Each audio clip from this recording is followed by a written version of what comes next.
Hello বন্ধুরা, কেমন আছো তোমরা সবাই? আশা করি অনেক অনেক ভালোই আছো।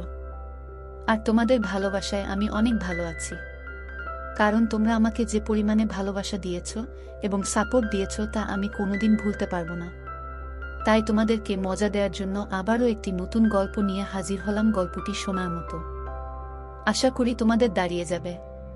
প্রিয়ার সাথে যখন আমার বিয়ে হলো তখন আমার বয়স 27 বছর বয়সী একটা যুবক ঘরে যখন ডবকা বউ পায় তখন সে পৃথিবীর সব জিনিস ভুলে যায়, বউ ছাড়া আর কিছুই বোঝে না। কিন্তু আমাদের ক্ষেত্রে এরকম কিছুই হলো না। তার কারণ আর কিছুই নয়, আমাদের বিয়ের আগেই বাসরের স্বাদ নিয়ে নেওয়া। প্রায় 5 বছরের প্রেম শেষে নেহায়ত বাধ্য হয়ে যখন বিয়ের পিঁড়িতে বসলাম তখন আসলে প্রিয়ার কাছ থেকে আমার আর কিছুই পাওয়ার ছিল না। 5 বছরের সম্পর্কের দরুন ওর সাথে আমার সবকিছু হয়ে গিয়েছিল। প্রিয়ার বাচ্চাও ফেলতে হয়েছে দুবার। পরিবারের সবার জানাজানি হয়ে যাওয়াতে আর প্রিয়ার পরিবারের প্রায় বিনা দাবি দেওয়াতে আমি শেষমেশ প্রিয়াকেই বিয়ে করি। শেষের দিকে আসলে প্রিয়ার পরিবারের বেশি উৎসাহতেই বিয়েটা হয়, কারণ ওর পরিবার বেশ ভালোভাবেই বুঝতে পেরেছিল যে যদি আমার সাথে বিয়ে না হয় তবে প্রিয়ার আর বিয়ে নাও হতে পারে। তাই অনেক সুযোগ সুবিধার আশ্বাস পেয়ে বন্ধুদের ঠাট্টা টিটকারি সব সামলে ভালো মতোই বিয়ের ঝামেলা পেরিয়ে গেল। বাসার একমাত্র ছেলে হওয়াতে আমি বরাবরই অনেক সুযোগ পেয়ে এসেছি। এমনকি আমার জেদ এতটাই প্রবল ছিল যে বিয়ের আগের শেষ 2 বছর আমি প্রিয়াকে আমাদের বাসায় এনেই লিভিং ছিলাম। শীতকালে ভাসিয়ে দিতাম পুরা বাড়ি, তখন আমার মা বাবা শুনেও না শোনার ভান করে জোরে টিভি ছেড়ে দিয়ে রাখতেন। বাবার দারুণ কানেকশনের জোরে বিবিএ শেষ করার সাথে সাথেই প্রাইম ব্যাংকে চাকরি পেয়ে যাওয়াতে আমার অবস্থা আর দেখে কে। কিন্তু বিয়ের আগের এত সুখ বিয়ের পরে আমার কপালে সইল না।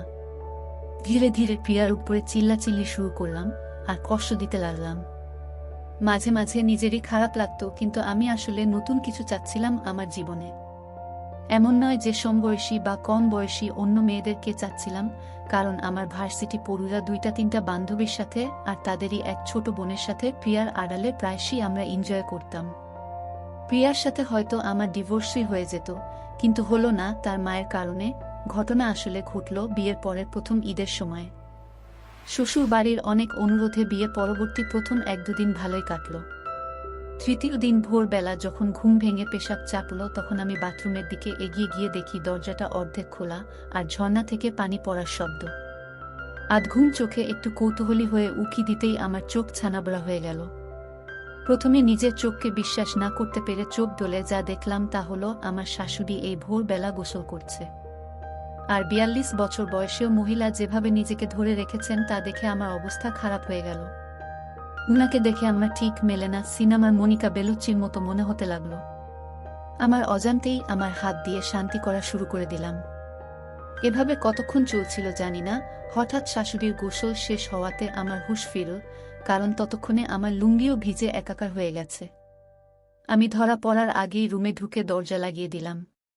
সিদ্ধান্ত নিলাম মা এর শোধ মেয়ের উপর দিয়েই তুলি। মার সাথে মেয়ের চেহারার প্রচুর মিল। প্রিয়া একটু অবাক হলেও বেশ খুশি হল।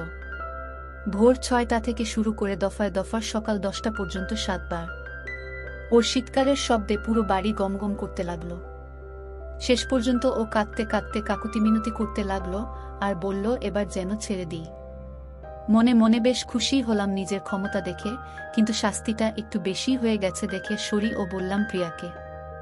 রুম থেকে বের হয়ে দেখি আমাদের ঘর কাঁপানো শব্দের চোটে শ্বশুর বাজারে চলে গেছে আর বাড়ির বুয়াদেরকে বিদায় করে দেয়া হয়েছে।